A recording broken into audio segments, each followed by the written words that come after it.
बिस्मिल्लाहिर्रहमानिर्रहीम। दोस्तों, क्या आपकी हड्डियां कमज़ोर हैं या थोड़ा सा चलने पर भी आपके दर्द होता है तो आपको आज का नुस्खा ज़रूर आजमाना चाहिए। या आपको हड्डियां और पट्टे मजबूत करने के साथ साथ और ज़्यादा हेल्थ बेनिफिट दे सकता है। आपने करना क्या है कि अलसी आपने लानी है, उसको फ्राई पैन में थोड़ा सा भूनना है। जब उसका अरोमा निकल जाए तो उसका पाउडर बनाकर आपने रख लेना है।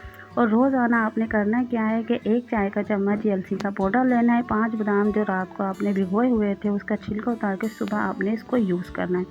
2 खजूरें लेनी है, 1 गिलास दूध लेना है और 1 चाय का चम्मच शहद लेना है। आपने करना क्या है, ब्लेंडर में आपने 1 चम्मच अलसी का पाउडर, 5 बादाम, 2 खजूरें और 1 चाय का चम्मच शहद शामिल करके और इस दूध के साथ आपने इसको ब्लेंड कर लेना है। फिर ये तैयार शुदा जो मिक्सचर है आपको सुबह आपने लाजमी पीना है। इसके पीने से आपकी हड्डियां मजबूत होंगी, पट्टे मजबूत होंगे, साथ में आपको और ज़्यादा हेल्थ बेनिफिट मिलेंगे जिसको आप इस्तेमाल करके आप खुद महसूस करेंगे। अगर आपको फ़ायदा हो तो फीडबैक ज़रूर दीजिए। अगर वीडियो पसंद आए तो प्लीज़ लाइक करें, शेयर करें, कमेंट करके हौसला अफजाई करें और मेरे चैनल नयनतारा हेल्थ को सब्सक्राइब करें। अल्लाह हाफिज़।